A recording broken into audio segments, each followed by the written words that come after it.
The huge crystal towers of the alien palace reached up to the red sky, glowing with enough power to light up whole planets.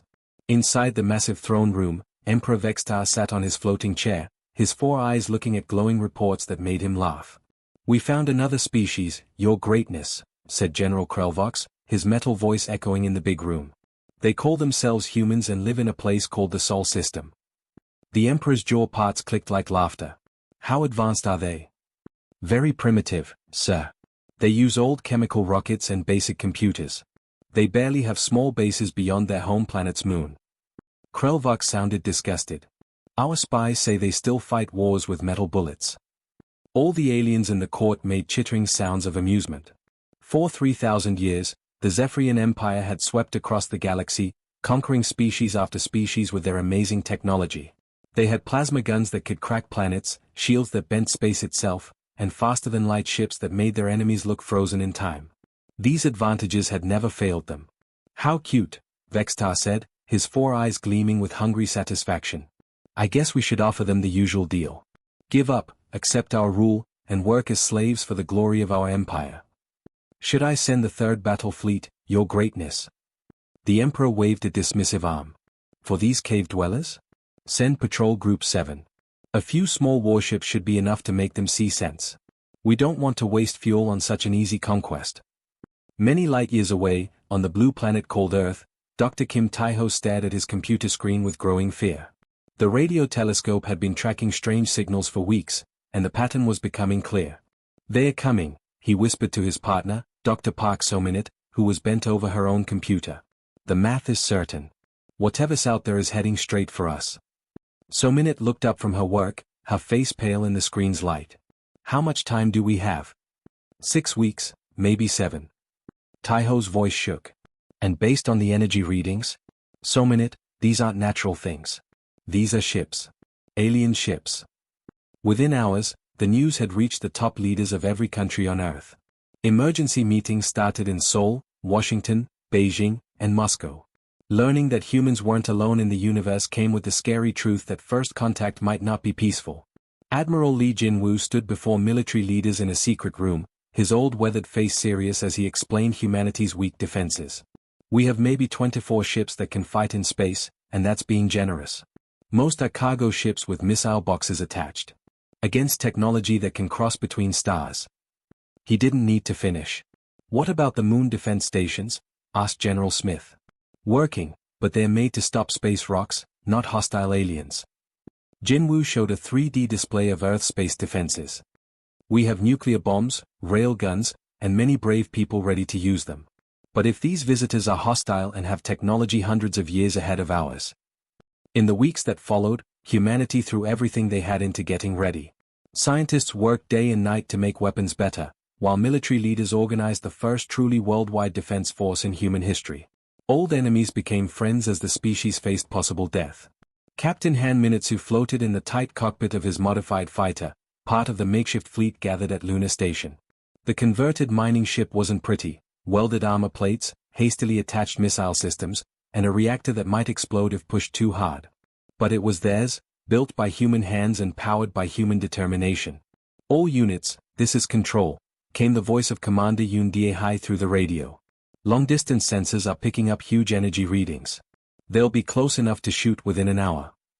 Minitsu checked his weapons one last time, knowing it probably wouldn't matter. Each human ship carried enough firepower to destroy a city, but against shields that could turn away anything except a direct nuclear hit, common sense said they were flying to their deaths. "Well," he said to himself, "at least we'll make them work hard for it."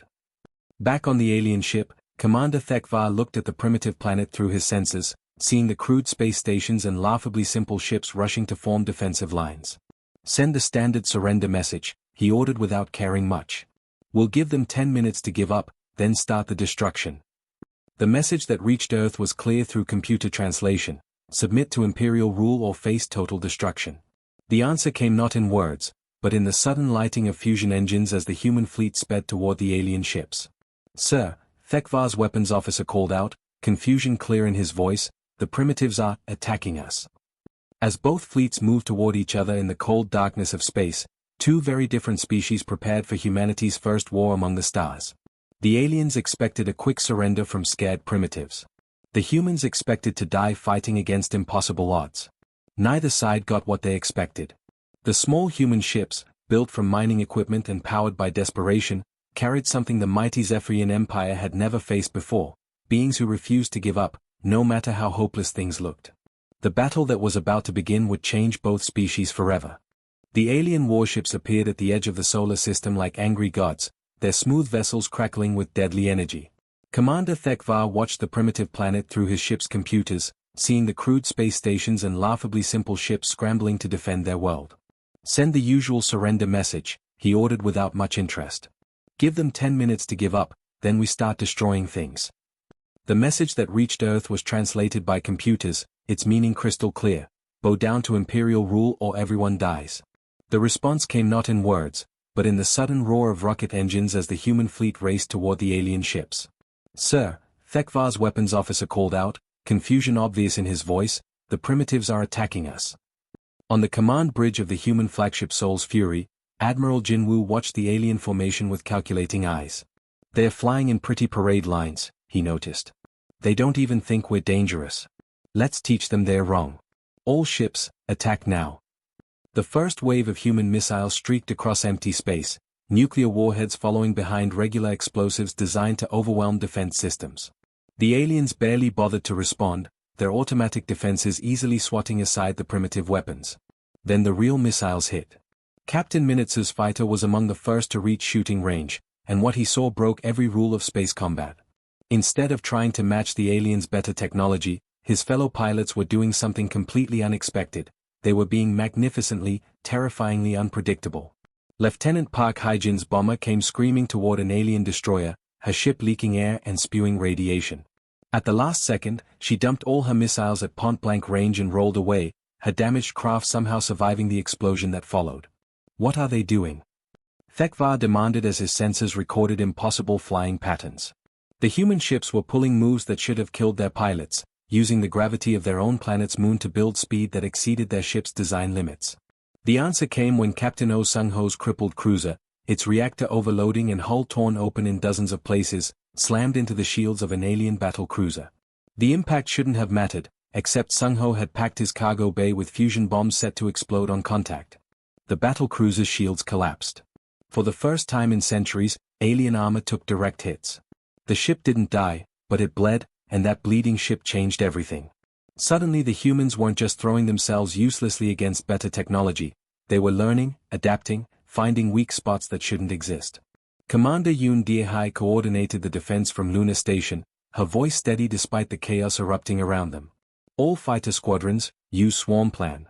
Make them choose between targets, they can't shoot us all if we come from every direction at once." The human fighters abandoned all pretense of proper formation flying, instead attacking in seeming chaos that somehow achieved perfect teamwork. Wing Commander Ko Eun-ji led her squadron through the wreckage of a destroyed human transport, using the debris field as cover before emerging to launch missiles at previously damaged alien ships.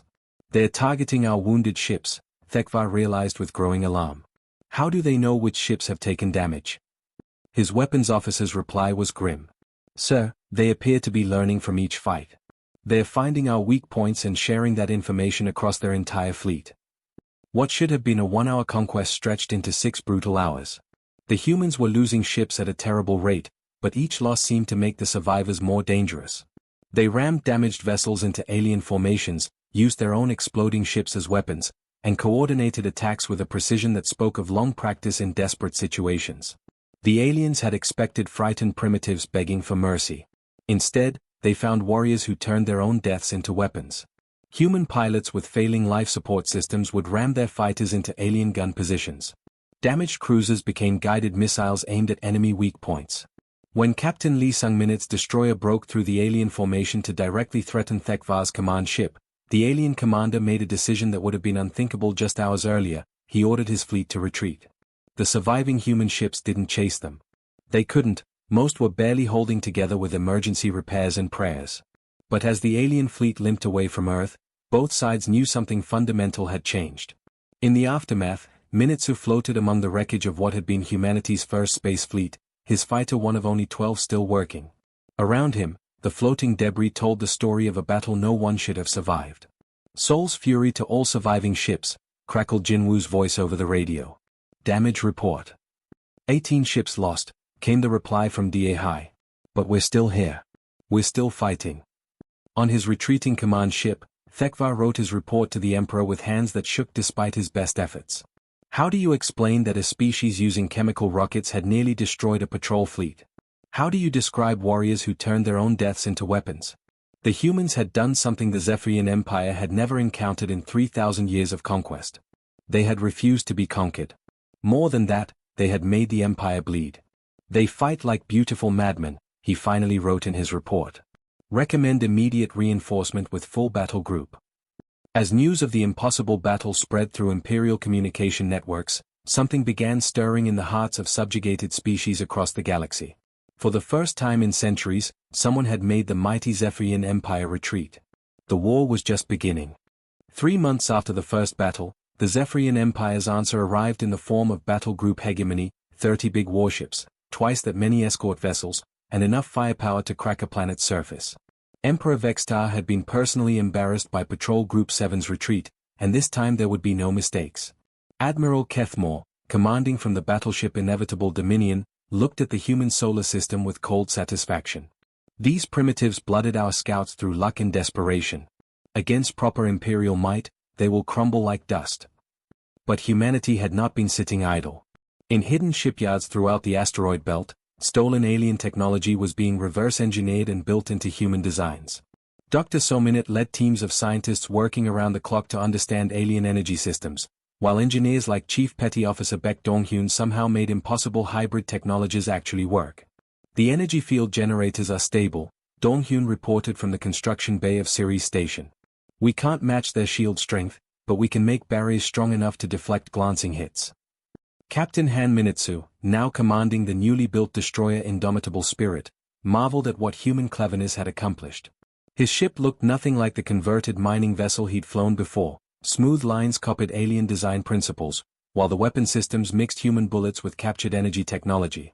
How many ships do we have this time? Asked Commander Yoon Dae-hai, now serving as fleet coordinator. Admiral Jinwoo's weathered face showed grim satisfaction. 47 combat-ready vessels, plus 300 converted civilian ships rigged for suicide runs. We're still outnumbered, but not outthought. The human strategy had evolved from desperate courage to calculated fury. They had studied every second of sensor data from the first battle, identified patterns in alien tactics, and developed countermeasures that relied on humanity's greatest strength, the ability to adapt. When Battle Group Hegemony entered the inner system, they found no massed fleet waiting to meet them. Instead, space seemed empty except for the obvious defensive installations around Earth and Luna. Where are they? Admiral Kethmore demanded. Sensors show minimal activity.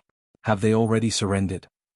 His answer came in the form of energy signatures erupting from what sensors had dismissed as ordinary asteroids. Hidden human bases, carved into rock and shielded from detection, suddenly revealed themselves as weapons platforms bristling with hybrid technology.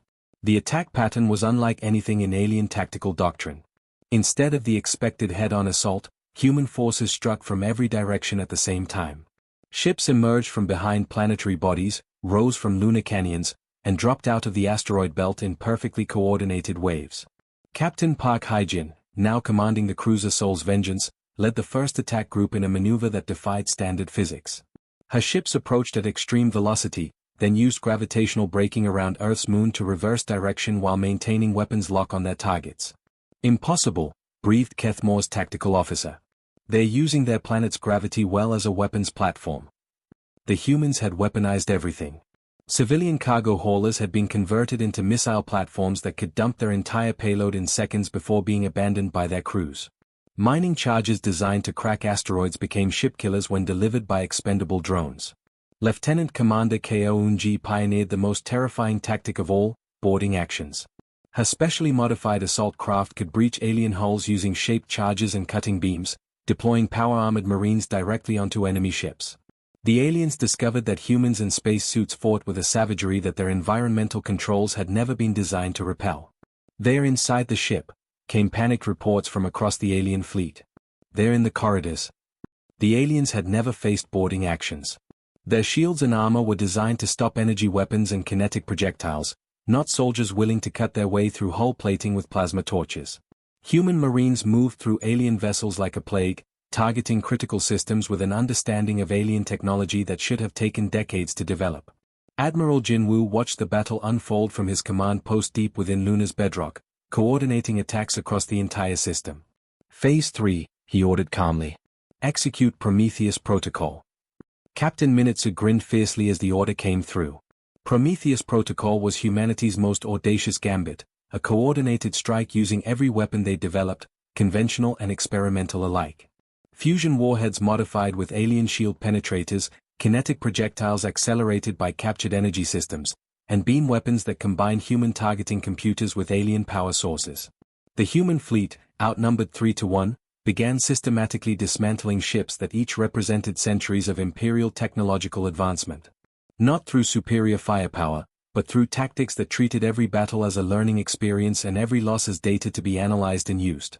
Human fighters swarmed around massive alien dreadnoughts like angry wasps, finding blind spots in their defensive grids and exploiting them ruthlessly. Boarding parties captured intact alien vessels, their crews either dead or fleeing in escape pods. Each captured ship became a source of new technology and tactical intelligence. When Admiral Kethmore's flagship began taking critical damage from weapons that shouldn't exist, fired by a species that had been using chemical rockets 6 months earlier, he made the same decision his predecessor had made. All ships, withdraw to safe distance. We need reinforcements. As battle group hegemony limped away from the Sol system, leaving 12 capital ships behind as drifting hulks, both sides knew the war had fundamentally changed. The aliens were no longer fighting primitives. They were fighting an enemy that learned from every encounter and improved with terrifying speed. Emperor Vextar received Admiral Kethmore's report in stunned silence. 2 major engagements, 2 retreats. The impossible was becoming routine. How? The Emperor finally asked. They adapt, Your Magnificence. Every tactic we use, they find a counter for. Every weakness they discover, they exploit ruthlessly. It's as if they've been preparing for this war their entire evolutionary history. 6 months after humanity's first contact with the Zephyrian Empire, the largest fleet in galactic history assembled at the edge of the Sol system. The Great Armada had over 200 capital ships, 500 escort vessels, and weapons platforms that could make entire star systems unlivable. Emperor Vextar himself commanded from the superdreadnought Eternal Supremacy. But across the galaxy, something amazing was happening. News of humanity's resistance had spread through the Empire's vast communication networks, carrying whispers of hope to species that had long since given up the dream of freedom. On the industrial world of Kepler 442b, the reptilian Kethani workers who had served as imperial slaves for 800 years began breaking production lines. Their leader, a former warrior named Sorketh, had heard the impossible reports from the Outer Rim. If these humans can make the Empire bleed, he hissed to his fellow conspirators, then perhaps the Empire can die. Similar uprisings sparked on dozens of worlds. The aliens found themselves facing the nightmare of any empire built on oppression, simultaneous rebellions from subjugated populations who suddenly believed victory was possible. In the Sol system, humanity prepared for what they knew would be their final battle. Admiral Jinwoo stood in the command center buried deep within Luna's crust, surrounded by holographic displays showing their defensive preparations. The past months had transformed humanity's military capabilities beyond recognition. Status report, he ordered.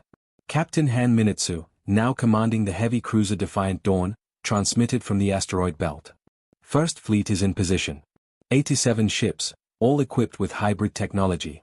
We won't run out of ammunition this time. Commander Yoon Daehai coordinated from Earth orbit aboard the battleship Terra's Shield. Second Fleet ready. The orbital defense platforms are fully operational, and we've got backup power systems throughout the entire network. But humanity's greatest advantage wasn't their upgraded ships or improved weapons. It was their intelligence network. Captain Park Hyjin had led commando raids on damaged alien vessels, capturing not just technology but data cores containing tactical information, fleet compositions, and most importantly, the communication frequencies used by alien commanders. We know they're coming, reported Chief Intelligence Analyst Dr. Kim Tae-ho. 217 capital ships in the primary formation, with screening elements deployed in a standard Imperial battle array. But we also know something else. Admiral Kethmore's ship has a damaged communication system that broadcasts on emergency frequencies. Jinwoo's weathered face creased in what might have been a smile. So we can hear their tactical communications in real time. Better than that, Tae-ho continued. We've learned to understand their tactical language. We know what orders they're giving before their own ships receive them. When the Great Armada dropped out of hyperspace, they expected to find a broken system defended by the remnants of a primitive species. Instead, they encountered something that should have been impossible, a coordinated defense network that reacted to their maneuvers before those maneuvers were complete. Emperor Vextar watched in growing confusion as human forces seemed to anticipate every tactical decision. How are they positioning their ships to counter our formations? We haven't even transmitted those orders yet. The answer came in the form of precisely targeted strikes against command vessels. Human forces had identified the Armada's communication network and were systematically destroying the ships that coordinated fleet movements. Without central coordination, the massive alien fleet began to lose organization. Captain Kaounji led her assault squadron in the most daring attack yet attempted, a direct strike on the Emperor's flagship. Her converted destroyers, built around cores of captured alien technology, accelerated to incredible velocities using slingshot maneuvers around Jupiter's moons. All units, this is Phoenix Leader, she broadcast. Remember, we're not trying to win this battle. We're trying to win this war. The human strategy had evolved beyond mere survival. They were fighting to capture alien technology, to rescue alien prisoners who might provide intelligence, and most importantly, to demonstrate to the galaxy that the Empire could be defeated. Lieutenant Commander Baek Donghyun's engineering teams had worked miracles with captured alien systems, but their greatest achievement was the development of new weapons specifically designed to counter alien advantages. Electromagnetic pulse generators that could overload alien shields, kinetic penetrators that used alien metallurgy against itself, and boarding pods equipped with life support systems designed for alien environments. The tide of battle turned when human forces successfully boarded and captured the dreadnought Inevitable Victory. Captain Lee Sung-minute led the assault personally, his marines fighting through alien corridors with weapons that combined human determination with alien technology. Bridge secured, came his report. We have prisoners, data cores, and Admiral, you need to see this. The captured intelligence revealed the scope of the alien empire's internal problems. Rebellions were erupting across dozens of star systems, Imperial forces were being recalled from frontier sectors to deal with insurrections, and most critically, the Emperor's own military commanders were beginning to question the wisdom of a war that seemed to make their enemies stronger with every engagement. Admiral Jinwoo recognized the moment when it came. The Great Armada, despite its overwhelming numerical superiority, was beginning to retreat from engagements. Not from fear, the aliens were too proud for that, but from tactical necessity. They were losing ships faster than they could replace them, and every loss taught humanity something new. All ships, execute Operation Prometheus, Jinwoo commanded. It's time to take this war to them. The human fleet, now numbering over 300 vessels of various sizes, began the first offensive action in the war. Instead of defending their home system, they were going to attack the Empire directly. Emperor Vextar watched his tactical displays in growing horror as human forces penetrated his battle lines with impossible precision. These weren't the desperate defenders he'd expected to face. They were conquerors, and they were winning. For the first time in 3,000 years, the mighty Zephyrian Empire was losing a war. The human fleet emerged from hyperspace above Zephyr Prime like an avenging storm, their ships bristling with hybrid technology that represented the marriage of human cleverness with alien science. Emperor Vextar stared at his displays in disbelief. These primitives had not only survived his great armada but had somehow acquired faster-than-light travel. Admiral Jinwoo commanded from the bridge of the battleship Terror's Wrath, his weathered face calm despite the magnitude of what they were attempting. Around him, holographic displays showed the positions of nearly 400 human vessels, each one representing months of desperate innovation and sacrifice. Status report, he ordered.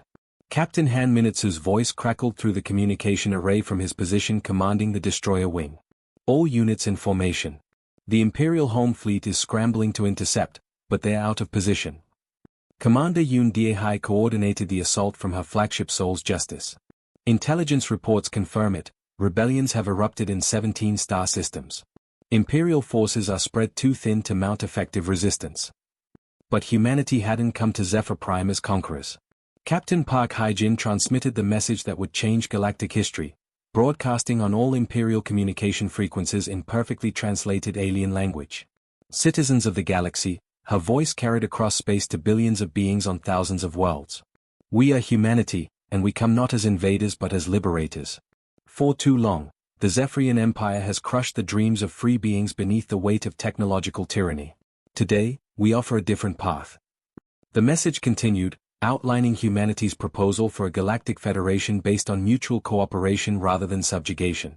Species would retain their independence while contributing to collective defense and scientific advancement. It was a radical concept that struck at the heart of imperial ideology. Emperor Vextar's response was swift and decisive. The remaining imperial fleets converged on the human formation, determined to end this rebellion before it could spread further. But as the battle began, something unexpected happened. Lieutenant Commander Ko-Eun-ji, monitoring imperial communications, detected fragmenting command signals. "Admiral, I'm reading multiple alien ships breaking formation. They're joining us." Admiral Kethmore, commanding the heavy cruiser Redemption's Edge, had made a decision that would have been unthinkable months earlier. His ship and 6 others peeled away from the imperial formation, their weapons powering down in a gesture of surrender. "This is Admiral Kethmore to the human fleet," his transmission carried across the void. "I request permission to discuss terms of alliance." The defection sent shockwaves through both fleets. Other imperial commanders began questioning orders, some openly refusing to fire on ships that had once been their allies. The carefully maintained discipline of the Empire's military began to crumble.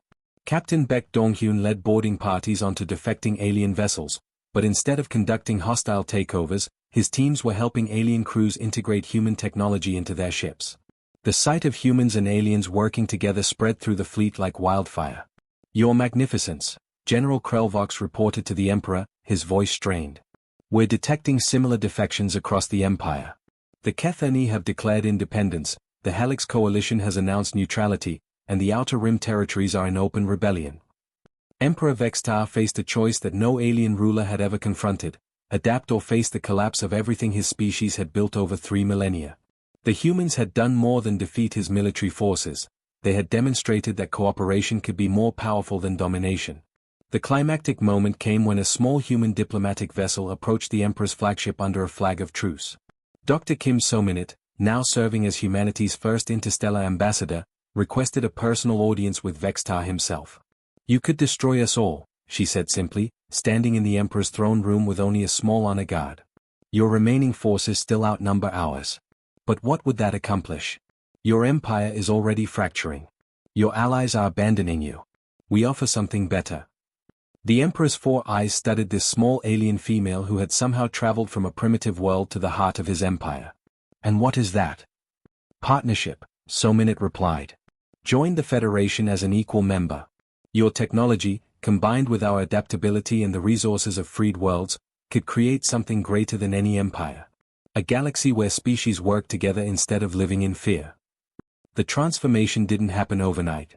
It took months of negotiation, careful diplomacy, and the gradual establishment of trust between former enemies. But gradually, the galaxy began to change. Admiral Jin-woo found himself working alongside former Imperial commanders to establish joint defense protocols. Captain Minitsu led mixed fleets of human and alien vessels on missions to liberate worlds still under Imperial control. The war had ended not with conquest but with conversion.